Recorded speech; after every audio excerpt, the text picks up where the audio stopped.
Hello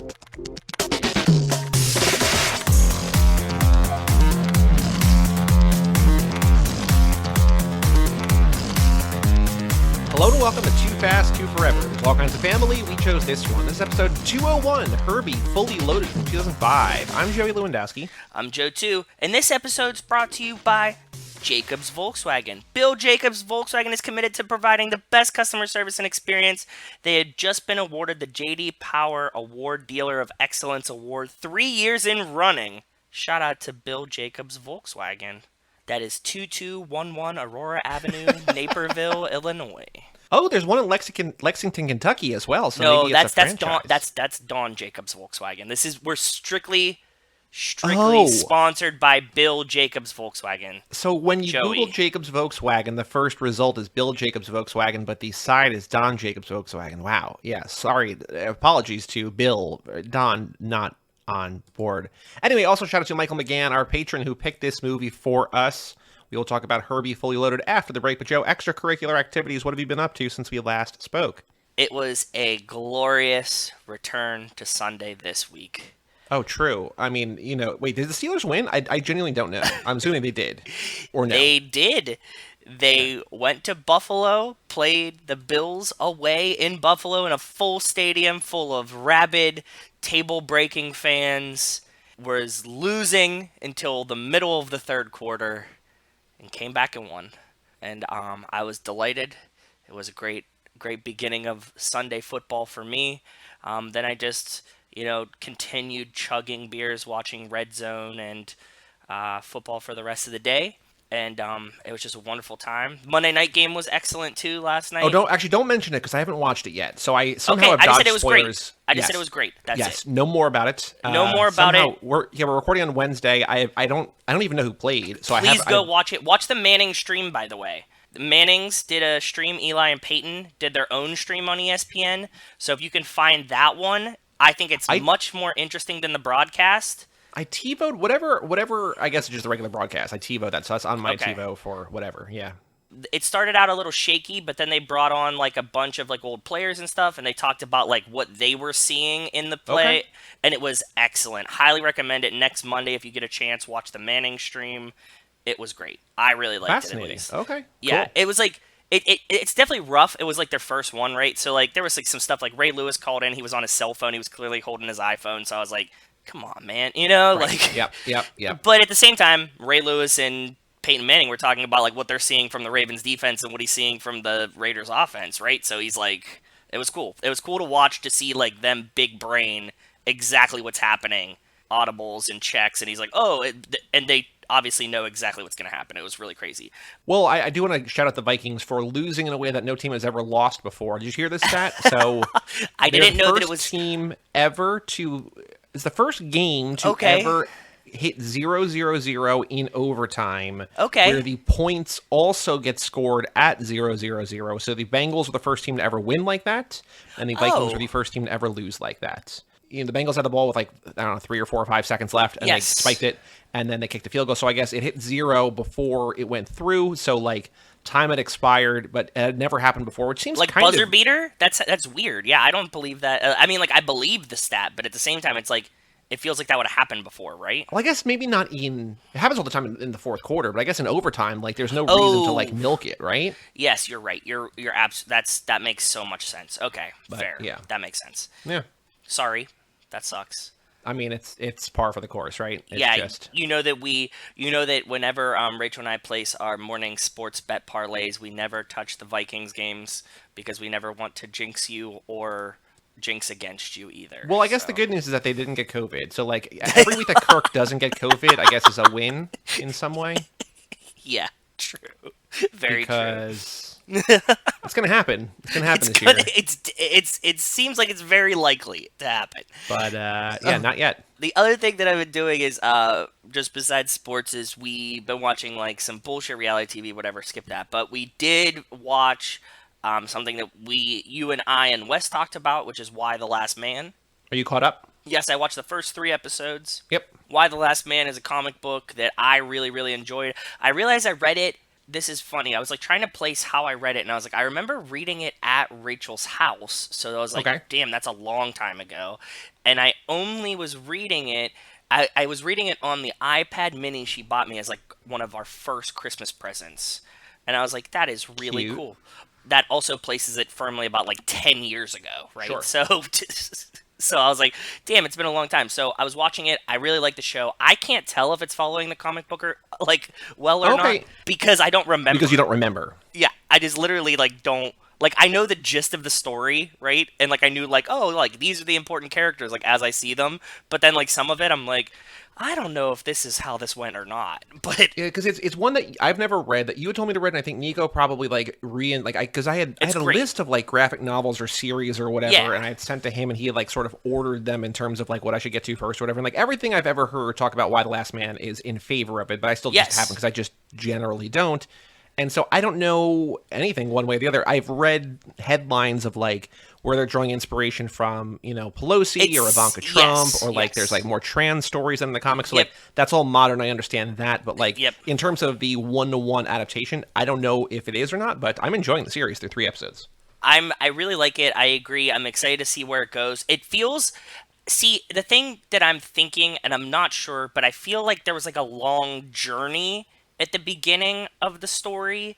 So the show isn't doing that. It felt Okay. like he was kind of just like wandering alone for like a while. Can you give a quick summary of what it is if people don't know about it? Yes, Why the Last Man is a story where something happens, an event that they call it in the show. I don't remember what they call it in the book. That something happens that every man on the planet all just dies at the same time. There is one man whose name is York. He goes by Why the Last Man, and his monkey Ampersand, and who's also a boy, and they're like the 2 remaining males on the planet.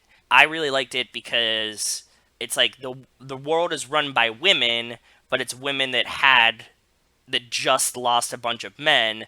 So there's like women that are like, we don't need men, and then there's women that are like, we definitely need men, and then there's just like women that are like, I just want to be left alone, right? Like it Right. like works out really well, and I Yeah. like the dynamic of those different groups, like how that you're still gonna get separation. Like if like even if you lost like all the no matter what, there's people are different, right? So like they're gonna have like these like cliques that they like fall into, and that was like one of my favorite parts about the comic. But also it's kind of comedic, like for it being like a dark premise, essentially like The Leftovers, right? Like Yeah, but like way more brutal. Like it's Yeah. instead of 2%, it's like 50%. 49%. Yeah, exactly. but also it's like still funny. Like there's like a lot of like tongue in cheek jokes in there. There was one joke in the 3rd episode that I was like, oh yes, this is definitely from the books.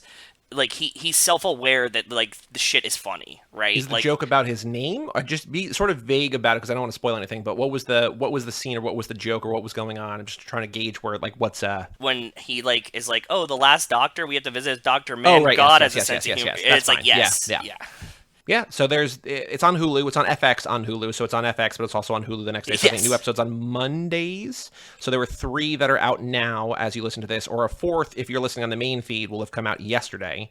And I think there's probably 8 or 10 or 12, who knows how many in the first season, but it's 1 a week, but they jumped 3 the first day. So I like this 3 and go type situation. Like the well, I think it also for this makes sense. Like I mean, sometimes they do 2, sometimes they do 3, but like I feel like after 3, it's kind of like okay, now the ball is actually really rolling in terms of Yes. momentum and narrative and story, right? yes, So yes. I mean, it's also true of like after the first episode, or the second, but like there's something like we're on the journey to a thing at the end of the 3, right? So Yeah, which is kinda cool. you're essentially like starting the story in the first 3, and then you're like now you're in present day again, right? Like this is like the Right. Yes. So that's what I've been up to. Don't think I really watch any movies 'cause I've been doing a lot of sports stuff and reality TV shows and just like hanging out, chilling. So that was about it.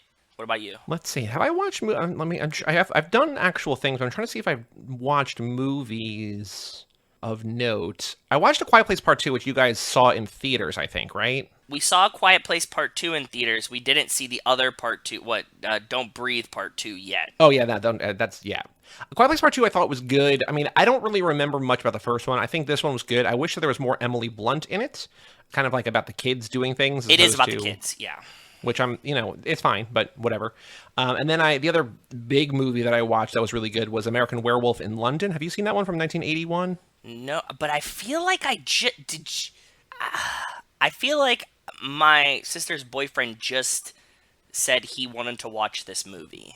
It's a very famous, popular horror movie. It's also the 40th anniversary, so maybe people are like, it was directed by John Landis, who did like Blues Brothers and Trading Places and Coming to America. Okay. And it's two American dudes are in like rural England. They get attacked by what they eventually find out is a werewolf, and one dies, and one just gets attacked and gets, he gets scratched, so he becomes the werewolf. And like it's a whole like it's very good. So I would recommend it. I mean, that's so weird that you brought that up, just because he like just mentioned it to me last week. So that's why I was like, that's weird that about the time you were watching it is about the time he was talking about it. Yeah, so. I think because, I mean, this is the 40th anniversary, so there's probably like people just writing about it and talking about it and whatever. So this is part of my Hooptober or whatever. But yeah, so that's it's good. I recommend it. Cool. It's on Peacock. I think, do you get Peacock with your Comcast cable or no? Do you have Peacock or something? I don't have Comcast, but yes, I have access to Peacock. Gotcha. Okay, so it's on Peacock if you want to watch it. Cool. But of bigger note, so I joined Brian Rodriguez on High School Slumber Party to talk about Twin Peaks Fire Walk with Me. Okay. So it's a prequel movie that came out after the show ended, but because the whole show is who killed Laura Palmer, basically. Like, that's the mystery, that's the driving force, whatever. Exactly. And so this shows the final 7 days of her life, because in the first episode she washes up dead. Like, that's the inciting incident for the show. So this shows the final 7 days, and this is it was a wildly divisive, a movie that people did not like, because they're like, this is not what I wanted to see, this is not the Twin Peaks that I wanted, whatever. It's great, but Brian had seen Twin Peaks in like high school or college and not really since, and so he kind of dove into this like mostly blind, and he's just like, I don't know what's going on. But it was a good episode. We watched the movie again, and so I sort of, answered some questions for him, and it was fun. But didn't it come out like a long time after Twin Peaks as well? No. So it came out, so the show was on like 90 and 91, and this came out in 92. And then just 5 years ago, so at the end of the series, there's this other place is called the Red Room, and Laura Palmer, like her spirit or whatever, says to the main character Dale Cooper, I'll see you again in 25 years. And people are like, oh, whatever. And then 25 years later, there was the Twin Peaks The Return, so like a separate series, like a sequel series that's kind of a continuation, but the movie came out immediately after the show, like the next year or whatever. But it just, by that point, people were like, this is not what I want. It was a fun episode, so that's out now if you want to listen. It already came out as we're recording, so it's definitely out now as you're listening to this.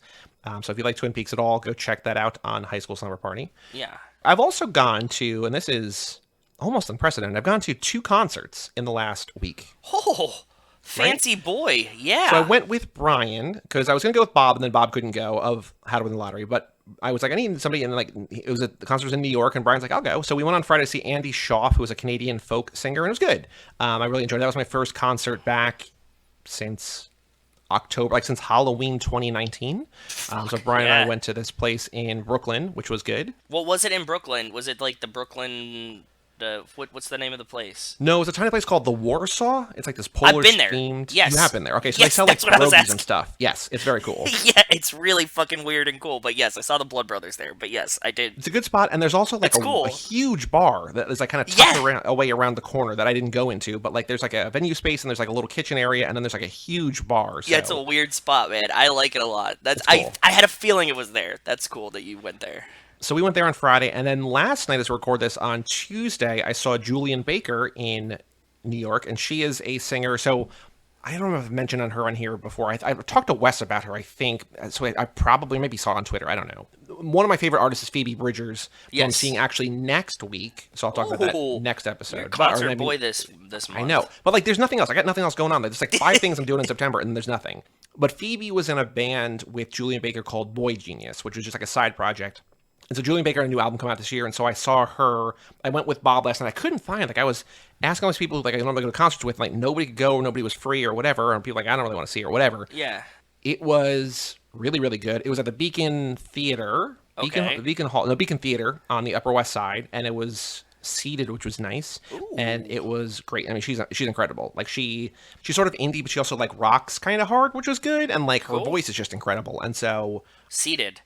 Seated, which was nice. Sold me, man. That's what I'm talking about as an old guy now. So that was a lot of fun. So that was last night. And then I got more things coming up that are in-person events. So I will, and mask. What's cool about, I had been to things in New York in the last couple of months. But since the vaccine mandate came down, this is the first time I was in New York. So like every time you go to a bar or a restaurant or like these venues, you have to show at the door like your ID, but also your proof of vaccination and also like your ticket. So there's a lot going on, which is cool. Yeah, it's like either proof of vaccination or a negative test or a negative PCR or whatever. So like, but it's serious, and so it's cool. But I'm still, they still encourage, or maybe even I think last night required masks inside. It's cool though. It's good, and I felt safe, and I felt it was nice. But the concert was great, and yeah, I was excited. So that was good.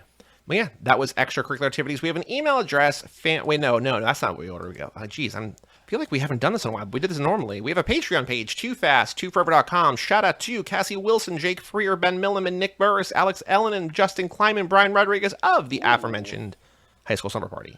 Haley Gerbies, Wes Hampton, Christian Larson, Jerry Robinson, Dan the Duke, Hayden, Renato DiDonato, Michael McGahon, aforementioned, and Jessica Collins, a.k.a. Montez. Thank you all so much for supporting the $5 a month level or above. So, Joe, you and I were talking, and on our next bonus episode, which will come out in October, we are going to announce next year's themes, and so all the $10 a month patrons will get to pick a movie for next year, too. Except for Brian. Yeah, Brian does not get one. Brian does get one. Brian is so difficult to talk to. We're like, Brian, what episodes do you want to guest on? He's like, what do I get to pick? I'm like, you don't get to pick. We had the same conversation for this lap.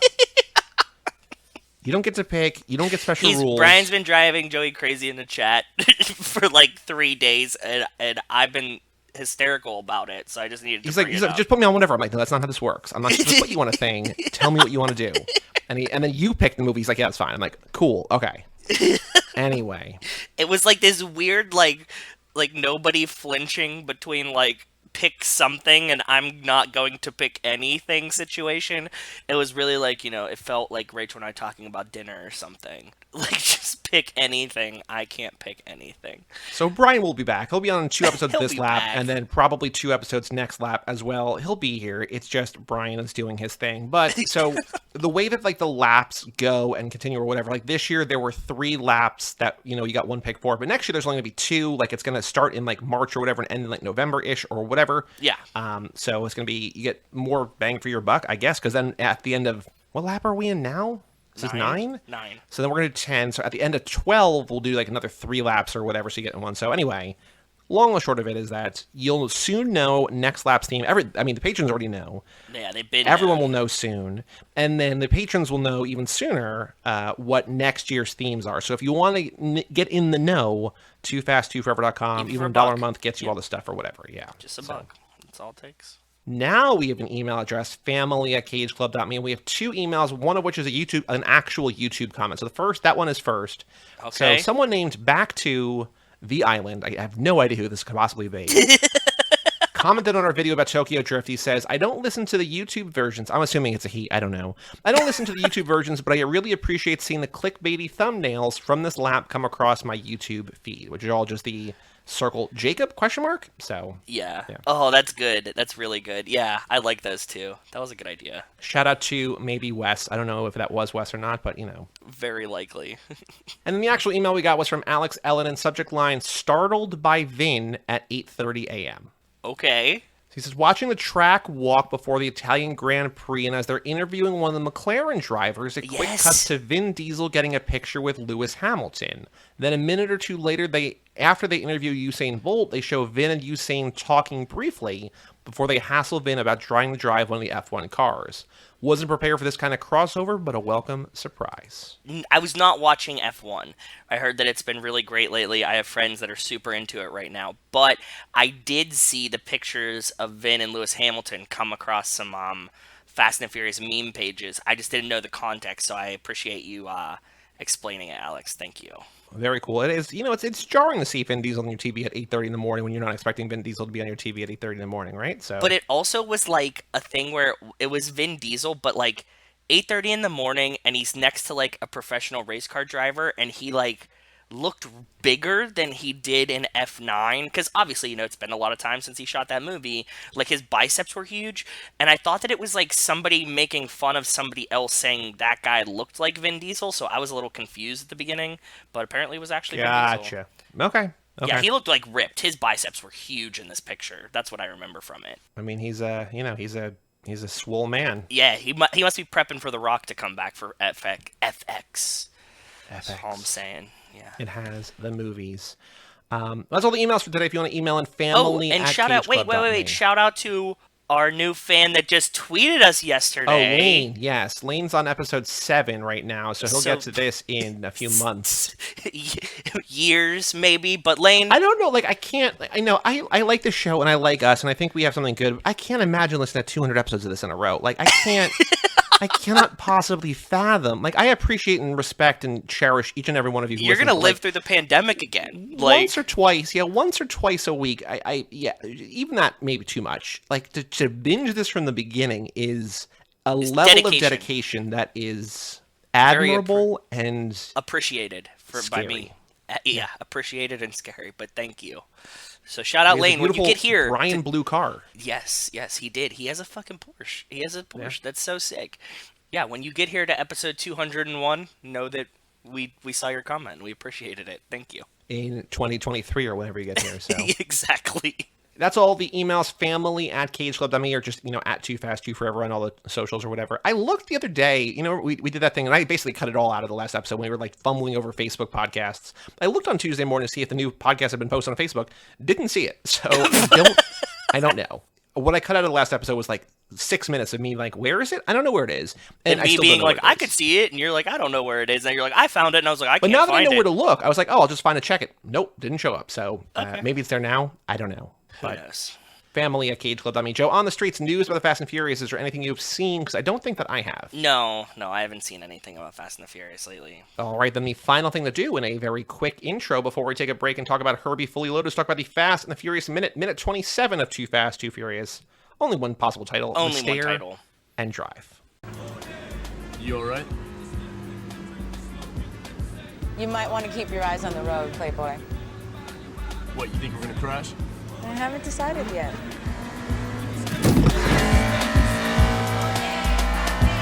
What are you doing, Brian?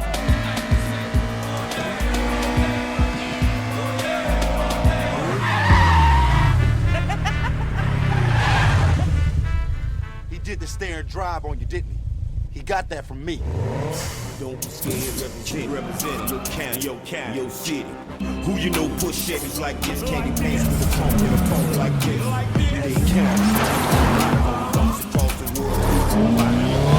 Red with the Louis top and the rims keep spinning even when I stop. Murder one, I'm chillin'. Got everybody watching, but who gon' stop me? The bird game sold up. Somebody try some more shit, buy some more shit. T-double done switch the game, got niggas slow. So in this minute, Brian and Monica continue to chat, flirt, and drive. Brian pulls the stare and drive on Monica Fuente as they drive off as cars begin to pull up to Carter Verone's house. There's a line of dialogue here. What, you think we're going to crash? And Monica says, I haven't decided yet. Joe, what is she deciding? His driving abilities. She's not confident in his driving abilities. She's just, like he's like, look, I'm such a good, cool driver. And she's like, I don't fucking know yet.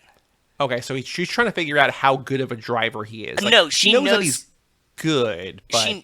She knows that he's good. She's trying to neg him, saying, like, I don't know if I can trust you yet, and he's like, what do you mean? That's what I think. Yeah. That's what I read in that situation. I also do like that, she calls him Playboy in this minute. We just had the trivia question about what she calls him, cowboy or whatever, right? So, like, we didn't do Playboy as an answer, which is good because we don't actually, it's because they're both right? So they're both right. They are both right. I really liked, watching this minute 17 times in a row, pausing every 2 milliseconds. Sure. One of the things that I noticed that I really enjoyed was Eva Mendez's reaction when Roman says, like, I taught him that, and then he, like, pulls away. She, like, looks back at Paul Walker and, like, has, like, a genuine sense of surprise. Like, she's either, 1, selling surprise so well, or 2, that was, like, ad-libbed or something, like the end or the drive-off, like, one or the other.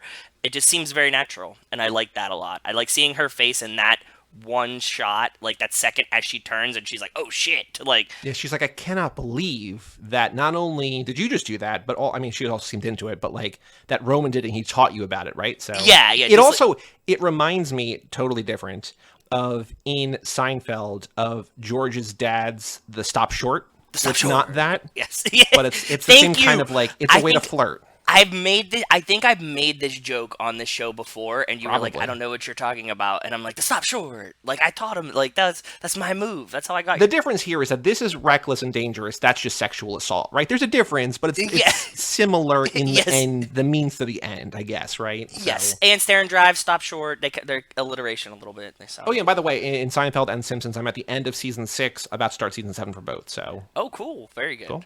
Yeah. You watched a great episode recently. You watched The Devils finally. Yeah, I mean, I've been to Devils games where they have putty on the TV, and I didn't know that was from the show. You know what I mean? So like, Yeah, that's what I'm saying. so- Now you got the context. There you go. But yeah, there's a bunch of new cars here, and like I'm gonna detail more of the other drivers at Carter Verone's house and all their clothing and stuff as we see them, because there's a lot of scenes that I know of like them standing around listening to Carter talk, and so I figure like that's the time to figure out what they're wearing or whatever. But we get a lot of shots of the cars that they drive in park. So what did you notice? Anything cool pop out here? So there was a lot of cars. I got all the cars. One of the coolest things that I noticed was a reference back to us talking about the Craig Lieberman video and him telling us how they got the Lancer Evo for Brian. Remember he said that they were looking for one, and Mitsubishi kind of just diverted like brand new ones that they were going to send to the race team to them for the movie. Yes. Well, in this one, as you referenced in the minute that like you see Brian going 80 miles an hour, when you look at it, the car only has 209 miles on it, so it was brand new, right? Oh, okay, cool. Because usually, like I like watch for the miles and stuff like that just to see like if they're consistent or whatever whenever we're doing this stuff.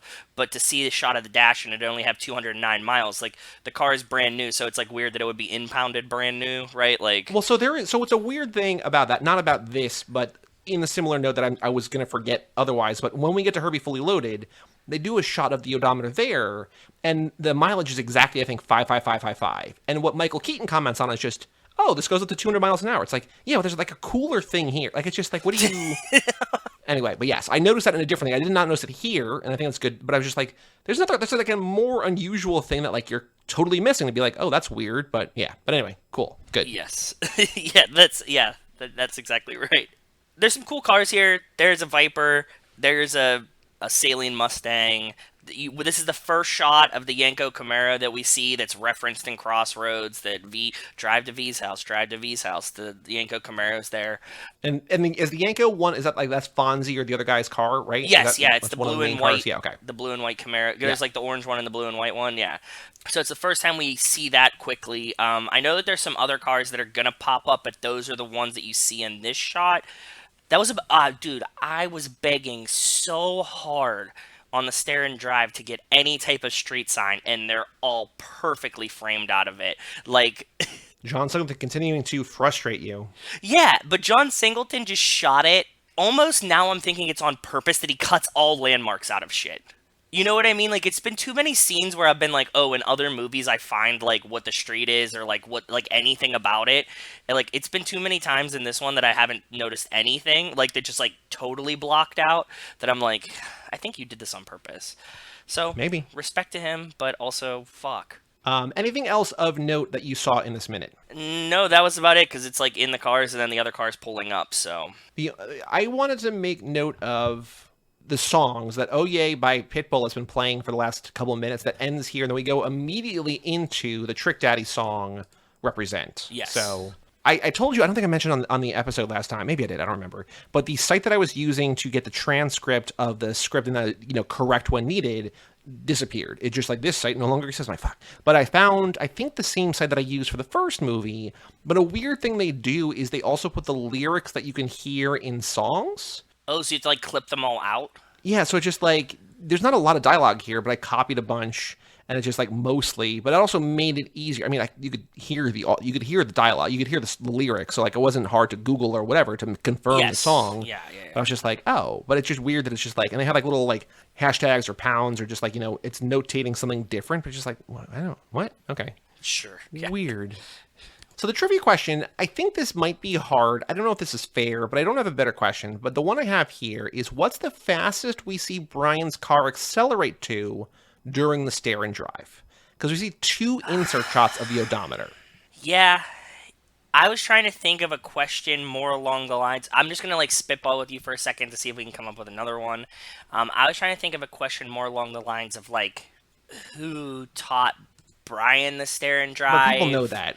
Obvious. People... It's so obvious. I know, but something along the lines of like, what is Monica skeptical of? And it's like Brian's driving ability, his, you know what I mean? Something like this. Because otherwise, like beyond that, it's like what car pulled up. Right? Because there's no other, once they drive by it, that's it. Yeah, I mean, like, I can't come up with a better question than yours. Like, yeah, because I don't love the question. Nope. But what's Monica skeptical? Like, I think that'd be okay, but, like, I think in the situation, you're going to logic out that it is his driving, right? Because, like, it's not, nothing else is, like, really, like, we come up with other answers, but I don't know. Everybody knows, unless we want an easy question.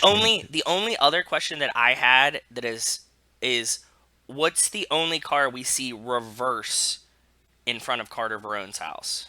Oh, I just watched this minute 12 times in a row, and I couldn't even tell you that. Exactly. So there you go. So I kind of hate the question, but I guess we just leave it, right? Maybe? I don't know. Yeah. I don't want to overthink it. Again, this is not for anything, right? This is just for fun. It's just for glory. The answer is 80 miles per hour. He probably goes faster because like it speeds up and then stops really short. But you said the highest we see him. The highest we see, because it shows like at 40 or 60, and it shows again at 80. So the answers I have here are 60, 80, 100, and 120. Yep. So that works for 80 me. miles an hour. So again, not a great question. I apologize in advance to everybody who's going to take this quiz. But watch minute 27 and come up with a better one then. If you can send please. family@cageclub.me, send in a better question, trivia question, and we'll address it. Very well said. But Joe, let's take a break and let us come back and talk about Herbie Fully Loaded.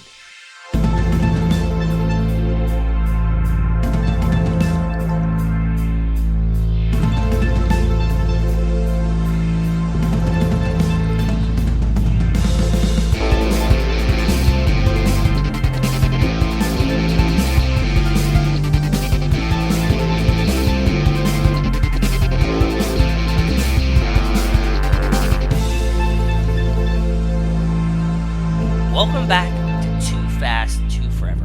This is episode number 201, Herbie Fully Loaded. This episode is brought to you by Bill Jacobs Volkswagen, who have been an active member of the Naperville and Aurora communities for the last 20 years, where they strive to make an impact on their local community. Shout out to Bill Jacobs Volkswagen. Well, shout out to Bill Jacobs, and welcome back to Too Fast, Too Forever. We are talking now about Herbie Fully Loaded, the patron pick for Michael McGahon. So thank you, Michael, for supporting the show and for picking this movie. This is our second, essentially, kids movie this lap, right? After, not kids movie, family-friendly movie, after World's Fastest Indian. Well, Speed Racer 2. Okay, so 3 then. And did we do Bumblebee this lap too? Yeah, but I feel like that's a little that is family friendly. But this is a G rated, like this is rated G, right? Like this is it like, really? I obviously never look at ratings, so I think so. I think it's like PG. I'm sure. Like no, this is rated G. Jeez. Okay. Finding Nemo is also rated G. Like that might have been the only other one that we did that was rated G. But this is one that's like firmly like bring the whole family because they're gonna love Herbie. Just bring the fam. And I was very proud that we kind of remembered correctly. At least I think I remembered correctly that Herbie was much like Knight Rider, to the point where even in the intro we see Herbie with Knight Rider, right? Yes, with Kit, yes. Mm-hmm. So you had, before we get into the background and stuff here, I'd never seen this movie. I'd never seen any of the Herbie movies. We both knew that they was sort of based on something, right? But was it have you ever seen this before? It's movies. There might be a show, but I know that there are movies for sure. But had you seen this one before? Had you seen anything Herbie before? No, I have seen Herbie and knew Herbie as a kid. I thought that it was a show like Knight Rider, but I watched it when I was very small, very, very small. Like, again, like maybe my dad put it on for me, my grandfather, someone like that. I know the name. I knew it was a Volkswagen Beetle, and I knew it was kind of had like Kit, Knight Rider type trick things.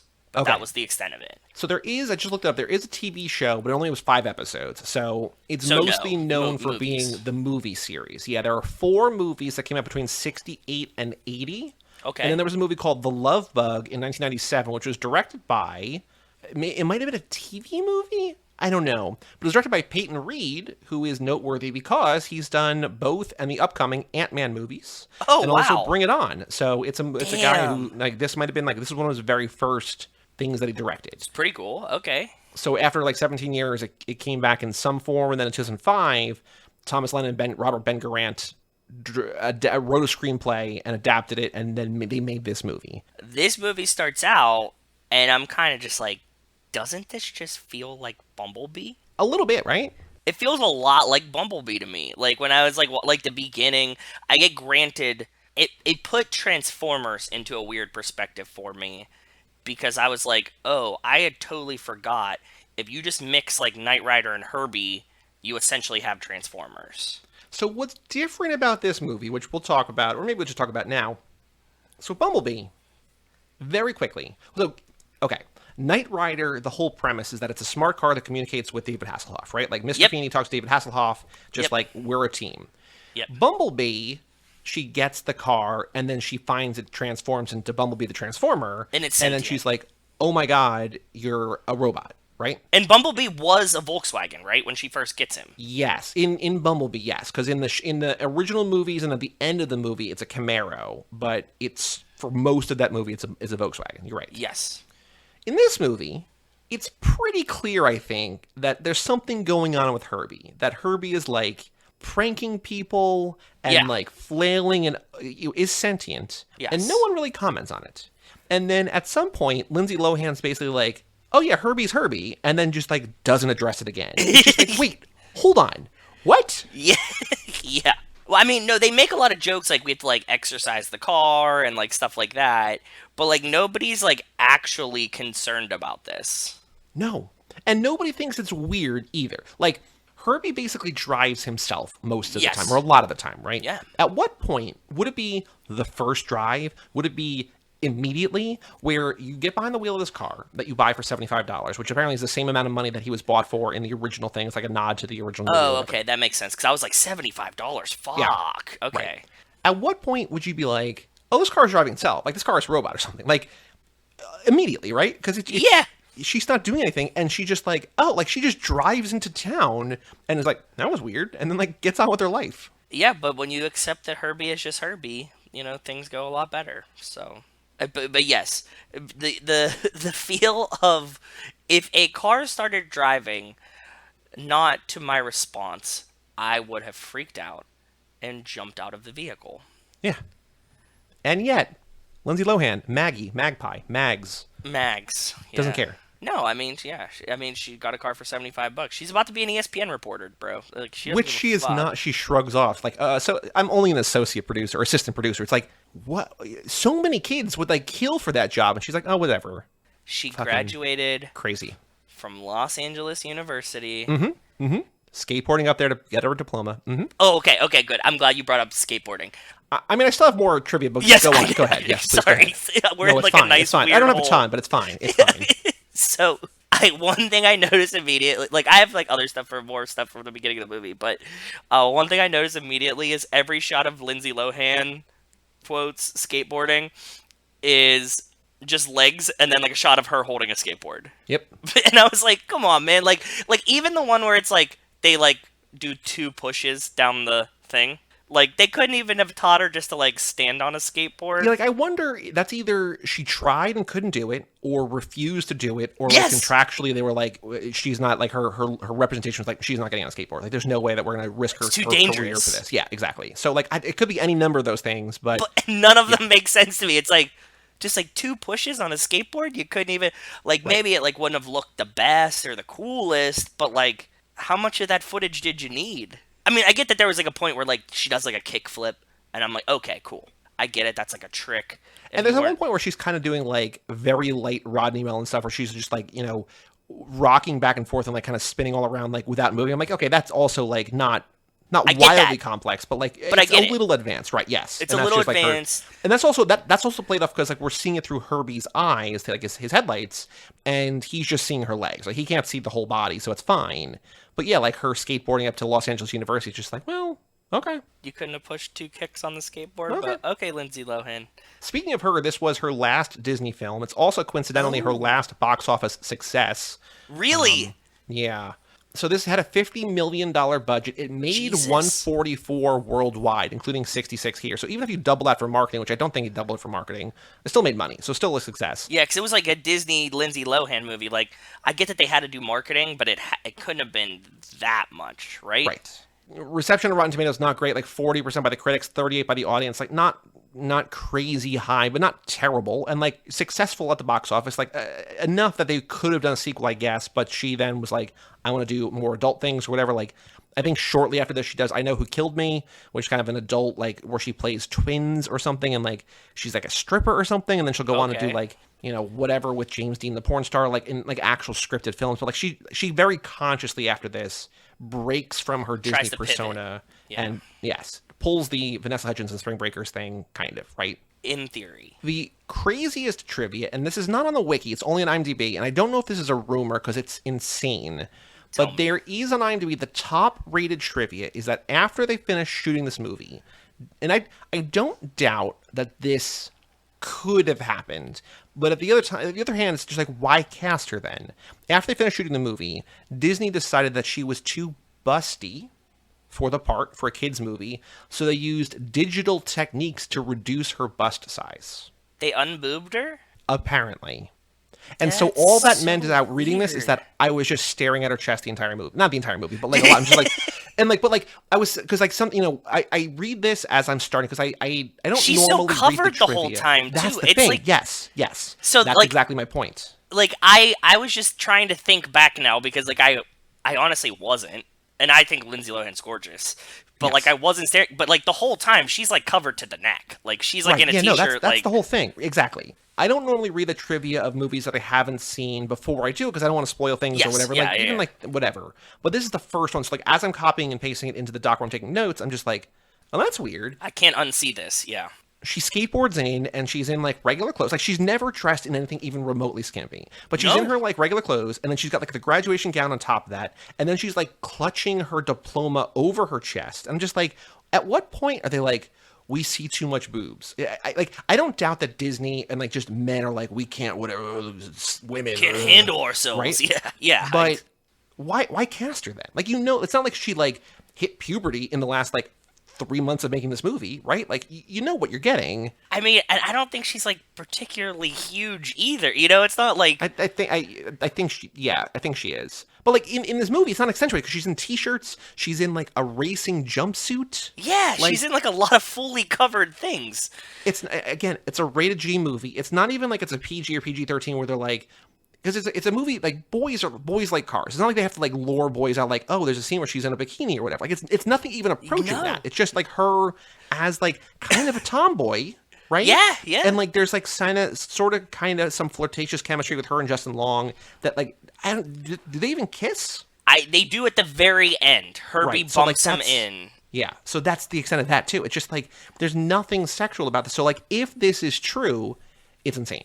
Yeah, that's a tough one to wrap my head around, man. I guess that's Wild. a thing. I wonder if that factors into the ratings. Maybe that was why it's G and not PG, because they unboobed Lindsay Lohan in this movie. I don't know. Maybe. I don't know. But I also was like, weird. How do you do that? Because like there were reports of like how much money NBC spent digitally removing Jennifer Aniston's like pokey nipples in like, it's just like, why? What are we doing here? Like, why is this like an issue, and why are you spending all this money? But like it was a story of like how much money they had to spend to like remove her like through shirts or through sweaters or whatever. It's like, why is this an issue that we deal with, right? I don't know. I need to talk to Rachel about this when this movie's over, just to get her like feels on it. That's like such. And then rewatch Herbie. And just watch her boobs. I mean, like, I don't need to because I didn't notice them, but I didn't notice them because they removed them? I don't know. It's weird. I don't know. Also, like, by this point, especially at the end of her Disney, like, everybody knows who Lindsay Lohan is, right? It's not like you're like, oh my god, who is this new, like, ingenue or whatever, right? Was this before or after she, like, wrecked the car? Probably before. Before the scandals, right? It had. Because it's like a year after Mean Girls, and so, like, she's still, like, clean American Sweetheart type situation going on. So this movie was directed by Angela Robinson, who a name I did not know, but of note to us because she directed a movie we will eventually cover. What? Debs, which stars Suki and Mia. Oh, yes, I remember us talking about this movie a bunch. That's very cool. So she is the director of that. She Okay. also apparently left hidden. This is the weird in a different way. Left hidden crew equipment and cheap camera tricks in the film to give Herbie fans something to look for, and also to aggravate her editor, who basically begged her, "Please remove these. Please stop doing this." And she's like, "Nope." So I don't know what that means. Again, it might be IMDb just being like, I'm missing it. Like, I read the wiki and like it's not on there either. It's a weird. It's just like, I'm leaving like goofy stuff in here because like people watching the movie are gonna like want to see this. It's like, what? I can only imagine and interpret that to mean that there's like like the original movies had like stuff that were like bloopery in them, like cameras maybe? that were there, kind of like, Maybe. and that she tried to pay homage to it by continuing to do it. And dude, if you were an editor, you'd be like, please don't make me look like shit here. Just Oh no! like, stop. What I exactly thought of Yeah. is like, you're the director here and I'm the editor. I'm like, God, fucking Joe, stop it! Just stop doing this. And you're like, look, it's really fun. It reminds you of the old one. You're like, no, it just makes me look like shit. It just Yeah, makes me look exactly. like I forgot to do my But job. also, I didn't notice those things either. The same thing. I Like, didn't you know, notice the them. boob, like, it's just what weird. I don't know. I No, don't know. but I did notice the movie starts out. We get all the like flashback of Herbie through the years, whatever. But we get to the first part, and you see Herbie getting towed to a Junkyard, salvage yard. Salvage yard, yeah. And you know the first car that we pass on the way to the salvage yard? Well, the car that she gets into, I think too, What? Dom's Charger. No, before that, bud. Oh. The first car that you pass as you're coming up on the salvage yard is a DeLorean that's smashed. Oh, so there's a DeLorean and there's a Night Ride. There's a kit and Yes. there's also Dom's Charger. Yes. Fascinating. Okay. Yeah. Like, that's the kind of things, like, they have, like, actual, Those are NASCAR cute. racers and stuff. Like, there's things in here that, like, people who are, like, eagle-eyed people or whatever are going to notice. But, like, I don't know what these, like, weird camera tricks are. Yeah, I don't know. Yeah, I don't know either. The only other thing that I want to have, then we can talk about the movie, is that, so, Robert Ben Garant and Thomas Lennon, who are a screenwriting duo, I mentioned them in the last, I was excited about this movie because I like them and I like the movies. They had written a book called Writing Movies for Fun and Profit. Okay. And they talked about why they wrote this movie. And they said they were fans of the original ones, but they were corny in a way that they couldn't get away with today. So they wanted to put them in a much more real world. Okay. Because they said kids hate that kind of stupid shit as much as grown-ups do. We set in a very realistic portrayed world of San Fernando Valley, a macho world where an old beat-up car would get laughed at, then be totally respected when it won some races. So they had this like very like grounded, like Herbie is a crazy, insane, fictionalized car, but is in a world that makes sense. And Disney or whoever was just like, yeah, cool, we're in. So they just like, it seemed the making of like the green lighting of this was very easy. So we get Herbie, which works, I think. This also seems like a movie that is, we talked about this with The World's Fastest Indian, that this seems like a movie that's like, your grandparents remember this. They have the grandkids for a weekend. Let me go take them to the movies to see a G-rated Lindsay Lohan Herbie movie. It's an Right. easy sell. That Easy. girls like the movie because it's Lindsay Lohan, the boys like it because it's Cars and it's Disney, so you know you're not getting into trouble, right? And it's G, so it's Yep. like this is gonna be this. They're gonna deboob her. We know that there's gonna be no bust. It's gonna Cover just, the New York Times. We deboob Lindsay Lohan. We're all fine. Bring your kids. Don't have to hide your kids. Don't have to hide your No. wives. Bring them all to the movie because Lindsay Lohan is flat-chested now, apparently. Yes, exactly. I like this movie. Like, I was expecting to like think it's corny and dumb, and I was just like, yeah, I think it's pleasant. I think it's good. I wouldn't watch it again, I don't think, but like maybe I would. I might put it on, but like I like this movie and it surprised me. It's cute. Herbie's cute. The idea of it and like the I think that the best part about this movie for me is how well they conveyed emotion with a car and not using Cars animation style like facial expressions. Sure. Like they do it with like the headlights and like him like "Mrr," and like like flops and stuff And like the windshield wipers and the the visors, right? Like they kind of Yeah. become his eyebrows a little bit. Yeah. Yeah, so like they do that really, really well, and these are the kind of things I think about. That like this is really hard to imagine with my brain not being just diluted with drugs. That like how this could work, and to see it come alive and like watch it sober, you're like, yeah, dude, you guys did a fucking great job here for like a car that like can't talk, right? Like it doesn't have a mouth, so for it to not just like to just show emotion on an inanimate object by animating it is really, really cool to me. Yeah, and to bring up Bumblebee, which you mentioned before, like Bumblebee even uses like the radio and like tape decks and stuff, and like that's none of that here. Yeah, because Bumblebee doesn't have the like when he transforms, yes. But when he's the car, he doesn't have the like, oh, like I'll like slump to a side and like my headlights move and things like that. He uses the radio. So this is a very, very cool, interesting way to do it, and I enjoyed it a lot. Sort of a stacked. No, I don't want to say a stacked cast, but a bunch of people you recognize. We have Lindsay Lohan obviously in the middle as Max. Maggie, Megs also plays Max. Dad, Michael Keaton. Pittsburgh boy, Pittsburgh Zone. Pittsburgh Zone, Michael Keaton. Yes, it is. Mom dead before the movie. Disney, classic Disney. But mom figure kind of Cheryl Hines from Curb. What? Like there's like the Cheryl Hines is like in the movie as kind of like maybe like a romantic, kind of like a mom figure. Oh, okay. Yes. Because the sponsor, the Bass Pro Shop sponsor lady. Yes. Okay. And she's from Curb Your Enthusiasm. Yes. I thought you meant that she was her mom. Like we saw a flashback of her mom. No. The mom's because like that becomes the emotional thing that like Michael Keaton doesn't want Lindsay Lohan to race because she looks so much like her mom who died, and he doesn't want to lose her twice, right? Like that's. Yep. Even though that immediately is just like, yeah, it's fine. We're gonna race. We're racers. Yeah, it's in our blood. Exactly. Breckenmeyer is her brother, and Ray Jr. and he's a hot-headed. Of course, he's a driver too. Like it's all very like exactly Speed what you racer. think it is, but it works. Yeah. It's much like the Racer family. Did you hear the very explicit Speed Racer reference later in the movie?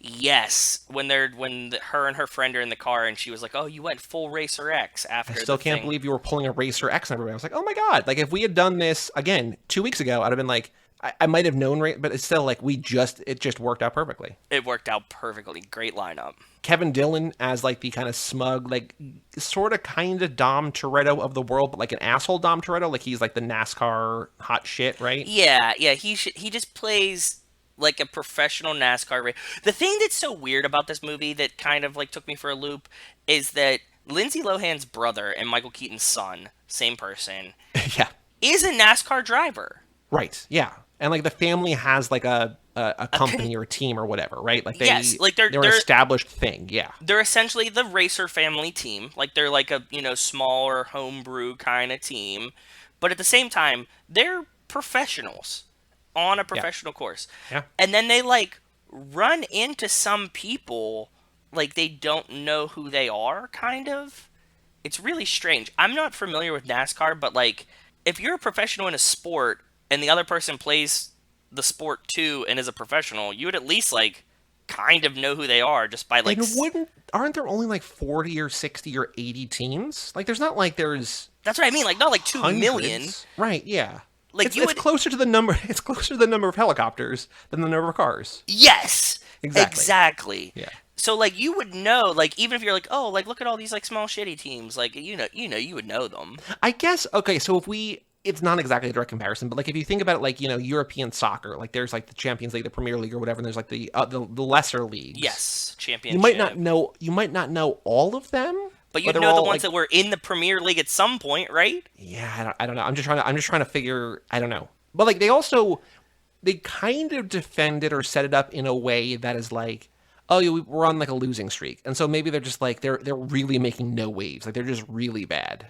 But even if you're on, like when we watch professional sports, you're like, oh man, the Lions that went 0-16, like you remember that. The Browns went 0-16. I'm not saying it makes sense. I'm just trying to come up with like anything that's just like, oh yeah, because like otherwise, there's no reason for it. They're like a habitual 4-12. They're like the Bengals of the race world. There are only 17 full-time teams in the NASCAR Cup Series. Really? That's what Google says. That's insane. How do they get other cars? I don't know how NASCAR works. There's like 23XI or 2321 maybe, Chip, Ganassi, Front Row, GMS, Hendrick, JD Motorsports, Joe Gibbs Racing, JR Motorsports, JTG, Kyle Busch.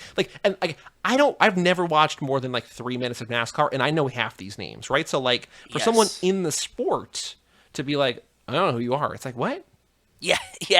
It's weird. I don't know. Because it's not like they're racing in it. The thing is, like, it would make. No, they're in the same race. They're in the same league. Yeah, that's what I mean. Like, if they were like, oh, they're running the NYRA circuit, what's his name? Like, Richard Petty, whatever. is like, I don't know anybody in that circuit. You'd be like, okay, yeah, that's a different league. That's a different thing. It was hard for me to wrap my head around there because I was like, they know these people. So It's very weird. very weird. But you needed to get an in to have a place that Lindsay Lohan needs to take her brother's place in a race with Herbie. Yes. Correct. And you can accomplish that beautiful. I think this is like one of the best movie transitions ever, is they just wreck him and the car. Sure. Both of them are out. He qualified for his spot. He qualifies for the spot, takes a wall. He's fine because it's a Disney movie. It's rated G. Do they find out, or did they find out that he has like problem with his depth perception? Did the wreck cause it, or did he always have this problem? I don't know. Like they have him in the hospital, like sort of like walking into walls. I got the impression that it was from the race, from the accident. But he was wrecking into walls the whole time. That was kind of his MO, right? Well, maybe he's just not a good driver. I don't know. Like maybe that's why they're losing, because he sucks. Yeah, I think that he's losing because he's visually impaired. Maybe. And he has depth perception issues. It seems like, all things considered, Lindsay Lohan should be driving. Like, she should be the first woman in the Nextel Cup or whatever, right? Like, yeah. She should be the one, but because Michael Keaton named his son after himself, and because he doesn't want, his wife to die again or whatever. Yes. He's like, all right, my idiot son who's not very good at this, he's going to do this thing. He needs to get glasses. He doesn't want to get glasses. So we'll just perpetually lose and be okay with it while Bass Pro Shops keeps footing the bill. I guess so. I don't know. Oh, that was another thing that, like, apparently, and like, maybe What? just because it's everywhere now, but this was one of the first movies that like really went all out with product placement. And I feel like, especially like with car movies, like we just see so many car brands and stuff that it doesn't, and again, it's everywhere now. But this was noteworthy in cinema history, I guess, because there were so many things, both cars and just like things that are going, Really? like, sponsors and whatever, that like this was one of the first movies I was like, yeah, we'll make some money on this, absolutely. The thing that I was thinking of that was really funny watching this is that, like, how did Pontiac and Chevy let them get shit on by an old Volkswagen? Like, that's like bad product placement. Well, I think it's like, okay, the way that I can defend this, and I don't know if it's the right thing or not. Okay. But it's kind of like how, like, losing to Dom is like, oh, well, like, I'm the second best driver. Like, of course you're not going to beat Dom, but, like, so, like, of course you're not going to beat Herbie, but you can beat every other car. Like the fastest driver, but it's also like all the cool cars are driven by the douchebag guys, so it's like, these are douchebag cars that get beaten by a Volkswagen. You're like, come on, man. Like, yeah, I don't know. Like, when they have their version of Race Wars, though, right? Like, the races in the desert, and, like, it's, at the end, it's just Herbie versus the Pontiac. Like, it's kind of weird. Like, I know that it's a GTO or whatever, but it just feels like a Pontiac, like, I guess because Pontiac's not around anymore. well, he has like, a Corvette at the end, right? He has a Corvette in the end, yeah. Like, when the actual... So that's the other thing, right? Like, he's racing and he's winning with a Pontiac, and then he's like, okay, cool, let's race for pinks. And she's like, all right, fine, I guess. Like, she eventually gets talked into it. Like, he just rolls up in a Corvette. It's like, wait, what? You can't, like, just change cars. Yeah, like, that wasn't part of the... I think... I mean, like, I'm not a street racer, but I think, like, etiquette would say that you couldn't be like, yeah, let's race for pinks, and then, like, you bring over your friend's, like, Lamborghini. Right. Like, that's not part of the deal. No, Like, it's like you're standing next to the car that I'm assuming you're going to be driving in, and you're not, so... you're like, psych, I was pointing back there. You're like, no, you weren't, bro. Like, you're right here. I saw you driving that. What's also really funny about those scenes is that there's like the billboard of like the leaderboards, right? And it's just Yes. like, whatever Kevin Mills' name is, Yes, whatever, all go these ahead. people's names, and then it just says Herbie. It's like, that's not who the driver is. And like, No, nobody that's knows what I that thought she's... too. Yeah. So she's hiding her personality, she's hiding her persona because her dad doesn't want her to race, her brother doesn't want her to race, and so she's like doing this... He told her no more street racing. Yeah, it's the Sean's dad thing. It's yeah, are you around? Have you been racing? That's Yeah, what he asks her exactly. when he comes back. And she says, no, I have not. So she's like in a full bodysuit, her this very signature red hair all tucked up in this helmet, right? Everybody else is just like racing, like she's the only one like decked out like a spaceman, but like whatever. But she's going by Max because her name is Mags, but Max, a dude name, whatever. Obviously. But on the leaderboard, it just says Herbie. It doesn't say Max, it says Herbie. It's like, what? Why? No, like... I thought that too. When I saw it, I was like, what the fuck are they doing? But I mean, I guess like the car is famous, so Herbie, guess. But is the car famous or the car is just known to us? No, because they showed Before that point in the movie? it in the very intro. You see that Herbie at one point was famous because he was hanging out with Knight Rider, which leads me to believe that the presence, the history of Herbie existed in this world. It's forgotten. It's lost to time. If we accept that as truth, there's another thing here that, like, why don't they know this racing team? Why doesn't the guy who owns a salvage yard or a family in the racing business recognize, washed up actor Herbie? Because lost to the sands of time, dude. He's a 67 bug and stuff changes. I don't know, man. Herbie also falls in love in this movie with just like a non-animated car, just like a yellow Volkswagen Bug that Cheryl Hines' car. Just like I love that it's not. It doesn't have any like emotional reaction like Herbie until the end when it winks. But like Herbie's just like in love with it. And I did like Lindsay Lohan's comment when she was like, "She's too young for you, bro." Yeah. Like just she's too Little new. May-December romance, right? So Yeah. But I mentioned it earlier, but when she's buying Herbie for $75, the first car she test drives, so she gets behind and she's like excited, is Dom's Charger, and apparently even has the same damage to the left fender and the roof, like from getting flipped. So I don't know if it's the same car or if they just like recreated it or what, but like that's kind of a cool, nice little touch. That's a cool, very, very cool, nice little touch, yes. And also Herbie does like a wheel stand, like the wheelie for the car, like a wheel stand, just like Dom's Charger does. So like, Yes. I'm sure a lot of cars do that, but like that's a very Dom thing to do, and it does that off a traffic lights line, just like Dom does at the end of the first movie. So yes, it does. Yeah, there is like a lot of cool things like this. I was thinking something that we got that I mean, I guess is kind of like classically a car movie thing now, but very Fast and Furious in my brain, is that we got a great montage of them rebuilding Herbie with all the parts lined up and that camera shot like coming over all the parts, and you see them wrenching. And also the garage looked so much like Toretto's garage in the first movie, right? With like the couch and like her falling asleep on the couch, because I was thinking about the Letty Dom makeout session on the couch that was behind the thing, and like yeah, it just gave me so much memories of that. it was crazy that the movie left in that scene of Justin Long and Kevin Dillon and Jimmy Simpson and Michael Keaton all shirtless drinking beers on top of Herbie and just talking about like the first time that they ever drove. It's like, why is this in a rated G movie? It's so weird. Yeah, exactly. But they did debust all of them. Michael Keaton he looked a little... they added boobs to him. They added, okay. But there's another Fast and Furious thing that, again, I think has sort of bled into most other car movies, or many other car movies, but I think is maybe best known for, and we talk about it whenever we see it, but like there's the through the engine shot, like when the car accelerates for the first time, like we get that through the engine like CGI shot, which is very early, very Fast and Furious. Yeah, I agree. And we were talking about the minute this time. We do get a fucking demolition derby in this movie. True. So where Lindsay Lohan goes out onto like the pitch to like save Herbie, The and track, like, yeah, almost gets murdered. Like there's a guy in a monster truck that dies. like doesn't give a shit that she's there. It just like almost lands on her, and it's like, that guy's a psychopath. Yeah. But I also think that like you can kind of sell it like he couldn't see her behind those cars. But I was like, that. Also, she shouldn't be out there, right? Also, she shouldn't be out there. You can't see her behind those cars, but like also that dude, like you almost killed a small girl. Yeah. Just with your monster truck. Like that's not what people A recent graduate of Los Angeles University. Yeah. Imagine the headlines in the LA Times. Los Angeles University grad dies at demolition derby. Stupidly out there on the lawn. Her family loses another. Yeah. Yeah, true. Oh god. But one thing that Herbie does that none of the Fast and Furious cars ever do is that, like, aside from just being sentient, he does like pirouettes. Like there's, he's faster than Kevin Dillon's car going backwards than Kevin Dillon is going forwards. Yes. He like does like these pirouettes. He at one point at the end to win the race at the end drives up on the guardrail. Like imagine if Dom's dad could do that. Like he would have crashed. Fuck. If he could have just like rail slid the thing like Lindsay Lohan says that Herbie does, sorry, that like he just rail slides. Yeah. Dom's dad could just rail slide.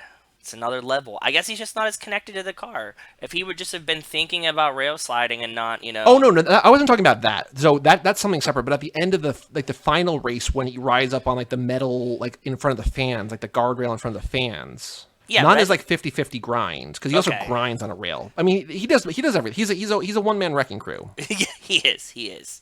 And physics don't really apply. Where's Heather at when we need her? But Yeah, he can just kind of like drive whatever which ways he wants because he's a fun car. It's essentially like that video of like the 3-year-old. They're like, "What is Fast and the Furious gonna be like?" And he's like, "Zoom!" and just like flies it through the air and Yes. stuff like that. That's Right. what Herbie does. Yeah, Herbie's just like, oh, like that's not how physics work, but it's fine because Herbie's Herbie, right? Like, Yeah. Herbie's a Volkswagen Bug that drives 200 miles an hour and wins Nextel Cup races. So, you know, Exactly. whatever. Exactly. after they race and Herbie loses on purpose, or no, this is before that, because this is before that or whatever. Like they're racing and like they meet out in the desert in the middle of the night or whatever, right? Yeah. And well, no, she was just like outside, and he like approached her, and then like. well, because let he's her- trying to figure out what makes Herbie special, right? Yep. And so he's like looking at the diagnostics. He's like, "There's nothing here," and he's like, "I know there's something here." So he goes out there and he's like, "Hey, you want to take my car for a spin?" Under the guise of like, "I'm gonna stay here and look at under like peek under your hood, wink, wink," but like actually just see what's going on with Herbie, right? Yep. But he says to her, "Try to keep it under 300," and just like Dom telling Letty, try to keep it under 8,000 RPM or whatever. And she's like, "That's not my style. I got to ride or die." Like Lindsay Lohan could have said, "That's not my style. I got to ride or die," but didn't. So unfortunate. How realistic is it, like, to get a little bit more meta, like, how realistic is it that an American man finds something special and it's like, we must destroy this? Like, we can't, like, Herbie, like, the guy's like, yeah. like, at the beginning of the movie, the guy's like, "I'm just gonna crush this car, because, like, I don't trust it." And it's like, If I can't have it, no one can. yeah, and then, like, he's like, "I need to win it," and then immediately sends it to a demolition derby to be like, "It can never race again." And you're like, you wouldn't have been like, "Hey, let's try to figure this out," and like, "Why is this so cool?" It's like, nope, kill it immediately. Yeah, because so he's like, he looks under the hood, doesn't really see anything. He's like, Nope. "Okay, let's race for pinks." And then when she gets back, she's like, "That was the best ride I've ever been on." And Herbie hears that and gets all upset because he's like, "I thought we had a thing." It's, again, maybe you know that the car's sentient, maybe you don't, but maybe, again, don't talk shit in front of a car that's maybe can hear you, right? Like, Or who your knows, friends, like, just like any person, right? Like, this, like, Yes. if the car clearly can drive itself and like Mm-hmm. listens to you, then like, wouldn't you just treat it like a person and not be a shitheaded to it in front of Exactly. it? So she's like, "Oh my God, your car is so great. I love driving it. It was the best car I've ever been in, blah, blah, blah." And then they race for pinks. And Herbie's about to win and then like basically slams on the brakes. Yep. So that's the other thing. Like, how much of the success of Herbie can be attributed to Lindsay Lohan? Is any of what he's doing her? It's all him, right? It's all him. So like, But then she starts like the Nextel Cup race, and she's like firmly the one driving. and that's why she's in like last place by a mile. And Yeah. they're like, "Oh, there's a minimum speed you got to go, and we're gonna get black flagged or whatever." It's like, what? But also, wouldn't she have just been like, "Herbie, you got it, bud. Like, just send it. I Right. trust you." So Herbie tanks the race because he's like, "I don't want to be with her anymore." Like, this But is, he we're breaking punishes up. himself. Yeah, exactly. But I don't think he knows that. But he doesn't realize that he's only hurting himself. Kevin Dillon takes ownership and then sends him immediately to the junkyard or to the demolition derby, and that's when they have the whole thing. But it's just like, Herbie, like, just win.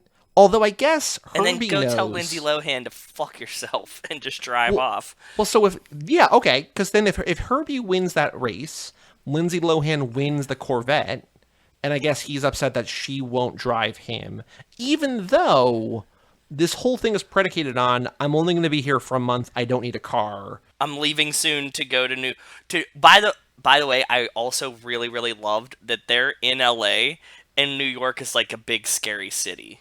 Yeah, That I mean, everyone man. keeps saying like, "Oh man, be safe out there." Like, you're in LA, bro. And then they're like, "Why would you want to go to a city that you take a subway in?" And you're like, it's the same shit. That I kind of like, no, because the subway thing was like, you can't 'Cause drive. cars. Yeah, Yes. no which I guess cars. is kind of valid. Like, my boss lives in New York, has a very nice car that like, but I think part of the reason that he likes going up to his other houses or whatever is because he gets to drive the car. Because like when he's in the city, he never drives. He like You never walk need to places. drive. Yeah, Yeah. exactly. Or takes Uber or whatever. It's that whole, I have a very nice car, I need to drive it somewhere, and so yeah, you have to like make an excuse to drive a car if you live in the city, right? So. Yeah, and it's just expensive. Everyone was referring to New York as like a big scary place. So, and that's It's what weird. Just because they're in LA, it wasn't like they were in like Omaha, right? Like if this was fucking the Zeph movie where they're racing in Nebraska in the cornfields or whatever. What was that Zeph movie? We should do that one day, by the way. Oh God, I'm trying to think of what it was. It was with Micah Monroe. Yeah, Mike and Monroe, and Zeph's trying to be a NASCAR driver. It's not the Paperboy, which is another great one. No, I just remember him being like fucking someone in a silo. Do you remember this? Like, Okay, I'll look up the title. Hold on. I thought it was Nicole Kidman in a silo, but I'm mixing Nicole Kidman No, peeing on him in The Paperboy. That's The Paperboy. But he hooks up with like an old lady. I think it's out of something. Oh, At Any Price. At Any Price. That's right. Yeah, And he steals the turbo. Jesus, we recorded that episode. We published it August 1st, 2016. Jeez, so that's the last time I saw that movie. Oh, his dad is Kevin Costner. Yes, it is. Yeah, man. Yes, it is. Fuck, that's a good movie. We have to do that one time. At Any Price. Okay, yeah, we could do that again. Sure, why not? Make Brian watch that one. Aren't they in high school? I don't know. I think they are in high school. Because, like, don't they get, like, drunk in high school and then, like, drive the car around? I don't know. Oh, no, it's Dennis Quaid. It's not Kevin Costner. It's Dennis Quaid. Okay, yeah. So the words high or school are not on the wiki. They're, like, just out of And high school. they're or something. farmers, and he's trying to make him be a farmer. And there's seeds. There's the whole argument about the seeds that Yeah. he needs to buy the new seeds. Why do they have the seed? Oh, yeah, Heather Graham's in there, and Kim Dickens is in there. Guys, we had a whole argument about like why We had a life before you knew us. we did. There was another world. There really was. To put it in Fast and Furious terms. And then at the end, at the end of this movie, at the end of this race. Oh no, what'd you say? The argument about seeds? What was the argument you were gonna say? Remember, because like one of the whole plot points is that that the dad has to buy new seeds, and we're like, why don't you just use the seeds from last year? But they're like special seeds, and you have to buy new ones, and he's using the old ones, and that's like the whole crux of that movie that doesn't really get explained. And I guess they expect you to know that you need new seeds, and we just like argued about the seeds for a while. But That's like the 5th or 6th episode of Zack Attack. So if you want to hear us real rusty, go check out At Any Price early on in Zack Attack. But here at the end of the movie, Mags finally gets to race in Herbie, like we talked about, and then she doesn't really tell anybody. And Michael Keaton sees her on TV and like is immediately just like, okay, I guess this is happening. Like I'm gonna root for her, and then like turns the TV off and like goes to the race and like helps her out, which is cool. Yeah, and he shows up and does like emotional dad support through the microphone, even though like Herbie's fully in control at this point. But the weird thing, not the weird thing, but the one element of this that I did not really understand why it was here is her friend. Okay. I don't know like what role she plays. Like what is she? She's pushing her towards something. The friend that is leaving for France, Who comes back from France because nobody understands her. Nobody speaks her language. Yes. She thinks that Mags is dating Max, and Lindsay Lohan's like, oh, it's like we're the same person or whatever. But I feel like there's like a thread there that either I missed something or doesn't pay off, because like I feel like there's enough narrative conflict and like things to hide from with her family that like I don't know what role her friend plays other than just like she has a friend, but she has Justin Long too, right? Like former friend, whatever, so I don't know. I guess that's like love interest and not friend type situation. Like they're friends, but they're gonna be a thing. But yeah, the friend it's just literally a vehicle to move her sometimes. Yeah, whenever they need to get her between scenes, like they just have the friend just be like, do you know who Max is? And she's like, I don't know. Like, right. Any other notes, any other thoughts about Herbie Fully Loaded? Which, again, if you've gotten to this point and you want to see the movie, which, again, we didn't really spoil it. I mean, we spoiled it, but we didn't spoil it. It's on HBO Max, the stream that you can watch it there. But that's where I watched any other it, notes, any other thoughts about Herbie? Oh, yes. I did think it was interesting that they show up to the drive-in and they're watching Scary Movie. Is it Scary Movie? Yeah, like because it's Scary Movie, like the parody Scary Movie. Okay. Interesting. That must have been another... No. I don't know. That's weird. Yeah, that was the last thing that I saw and was giggling about. That's in my notes that I haven't mixed in yet, so. Cool. Let's watch the trailer. Herbie Fully Loaded, uploaded by Disney Movies On Demand. So one other thing on either Wiki or IMDb said that there's a lot of like deleted scenes in this trailer, and I don't know why that's the case, and I don't remember what it was, but there's stuff in this trailer that's not going to be in the movie. Like it's not uncommon, but apparently there's like a lot in here, maybe. But we'll see. Okay. I'm loaded whenever you're ready, bud. 3, 2, 1, play. Here we go. There is a legend with mysterious powers and a magical past. And okay. Families see, he's a legend. That nobody knows. Yeah. Totally fine. The one person who needs him most. I didn't know that you took out another mortgage on the house. Is another mortgage on the house. It's very Dom. Please take care of Herbie. Oh, we didn't talk about the note. I hope you find the answer. Yeah, she finds a note. And then crumples it up, right? And then she tosses it, yeah. All right, Jane's addiction in the trailer for some reason. Okay. Let's get more horsepower than I expected. I don't think he hit his head on the thing. Okay. I think maybe he did. I don't know. Yeah.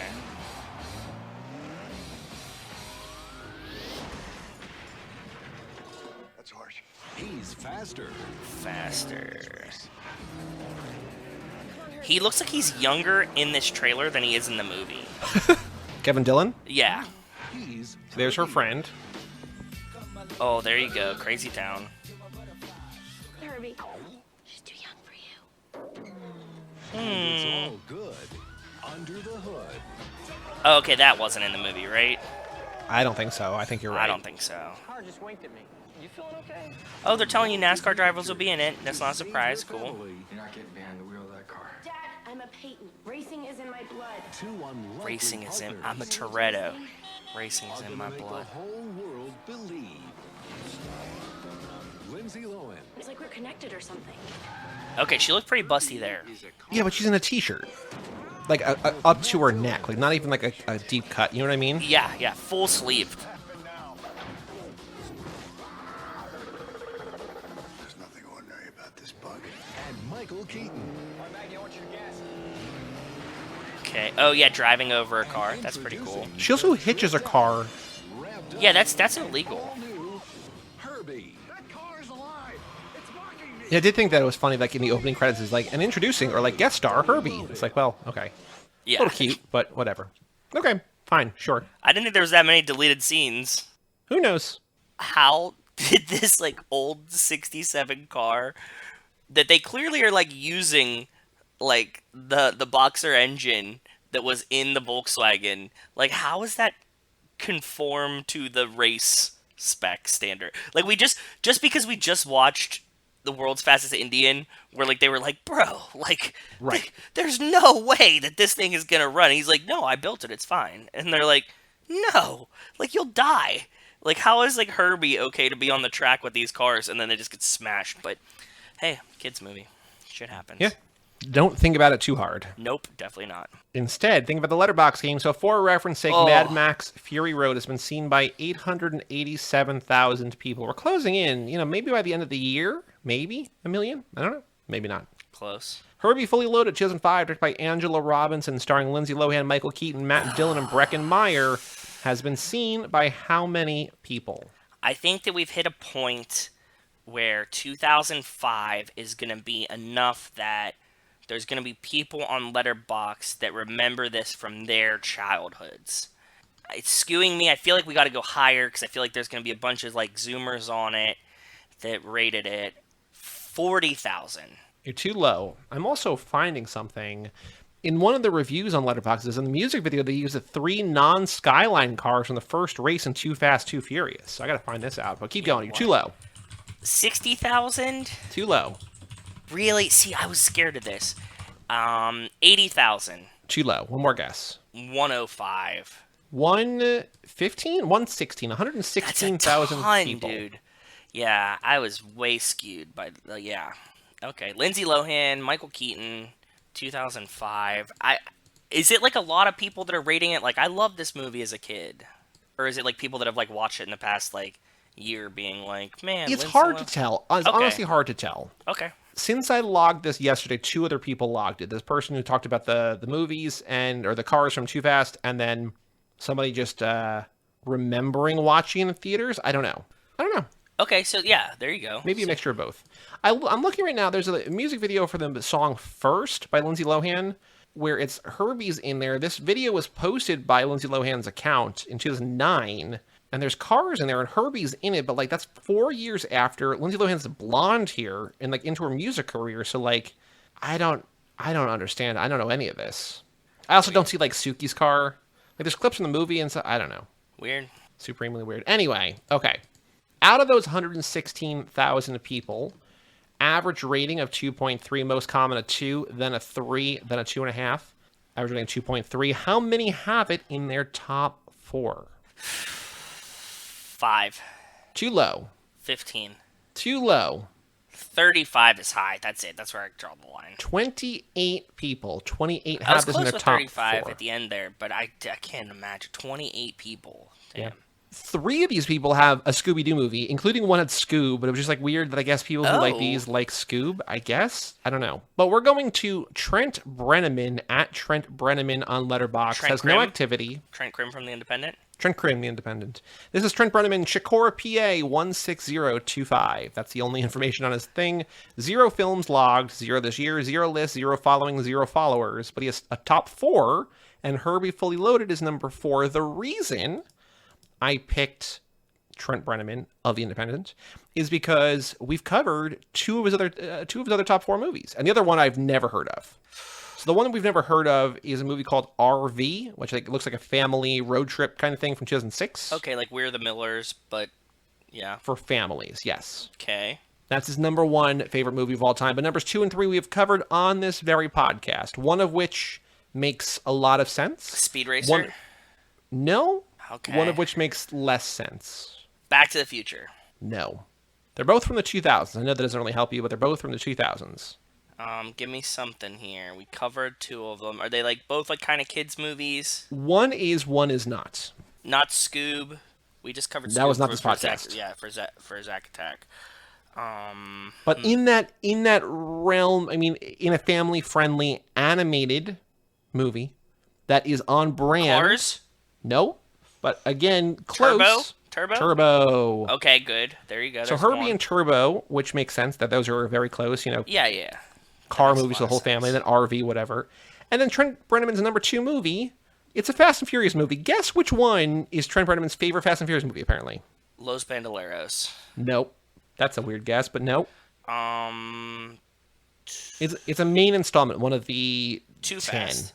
Too Fast, yeah. I don't know why, but RV, Too Fast, Too Furious, Turbo, and Herbie Fully Loaded. So That's a damn good top 4, bud. is it? I mean, Trent's never going to listen to this. No, I mean, like, hey, for us, that's like Sure. a dead set, like, but, like, boy, do we have a podcast for you. We got to do RV, and we'll bring him in. Yeah, exactly. Yeah. I wonder how many people have RV in their top 4. Hold on. 18, even fewer. 18 is still a ton. I keep forgetting, like, we were doing, like, some Zeph movies, guys, and the answer was, like, 1. Well, there were Zac Efron movies that we watched where, like, fewer than 30 people had seen the movie. Yeah, they were, like things really... we had to scrape the internet to find, right? Yeah, deep cuts. Thank you, Michael, for Herbie Fully Loaded, and for supporting us on Patreon. Yeah, thanks for supporting us, and that was a cute movie. That was a fun afternoon one. I liked it. It was cool to see Lindsay Lohan, like, as a real person. We've talked, I don't know, I think we've talked about this before, but there was a time where Brian Rodriguez and I were at Joey's house, and that was the day that Lindsay Lohan released a video having a really weird accent, and they asked her about it, and she said, my accent is just of the world. She's a citizen of the world. She's a citizen of the world, and we didn't know what that meant, and that didn't really answer what her accent was, but it sounded very strange, and we were like, Lindsay, we've seen you in films your entire life. Yep. You did not have this accent at any point until now. So that's very strange. So you never know, man. You never know. Can't read it. That's for sure. And like I said, I think in the last episode, I think this is the first Lindsay Lohan movie any podcast on the network has covered. Because again, I don't know who would. I mean, Brian could have. I guess he should. I guess he hasn't done Mean Girls yet. I think he said he was saving Mean Girls forever. Right? Okay. Like, I think that's what because we were like, you haven't done Mean Girls has to be up there. He's like, dude, that's just like in the bag for one day. What other movies? I mean, Parent Trap is, I don't know. Like, there's some that, like, the Contenders could have done. Oh, wait, no, just kidding. We covered Machete. She was in Machete. Oh, shit. I totally forgot that. Yes. We do have a monopoly on Lindsay Lohan, though. All your Lindsay Lohan content comes from Too Fast. I think I say all your Lindsay Lohan are belong to us. That's a modern internet reference, right? Yeah. Is that what the kids are saying now? People are like, what? What is that? Anyway, next week we got Furious 7. Back to the Furious movies. Fast and Furious. Furious 7. Yeah. Mosey Jaconda. Yes. Mr. Nobody. Yeah. Deckard Shaw. Vengeance. Any other thoughts, Joe? Anything else you want to say before we close up? No, that was a cute one. Now I want to go see the fucking old Herbie movies, though. Because, like, I want to see what I remember. The Love Bug Oh, yeah. They're all on Disney Plus. You know what? I saw that. Yeah. I fucking saw that in Disney Plus at one point. Okay, thank you for reminding me. So the Love Bug, the newest one, is nowhere. It doesn't look like. You can, I don't know, you might even have to I don't know. That's nowhere. Bruce Campbell, though, plays Hank Cooper, Bruce Campbell of Evil Dead and stuff, which is cool. But the other four, the first four, the original four, are all on Disney Plus. If you want to watch more Herbie, maybe watch the first one. I don't know. Let me see here. Hold on. 3.2, 2.7, 2.7, 2.4. So just watch the first one. Yeah. Yeah. For all things Too Fast, Too Forever, you go to cageclub.me, facebook.com/TooFast2Forever, or at TooFast2Forever on Twitter and Instagram. Email us, family@cageclub.me. Come back next week for Furious 7. Check out our Patreon page at TooFast2Forever.com and our store at TooFast2Forever.shop. I'm Joey Lewandowski. I'm Joe, too. And we'll tell you all about it When we see you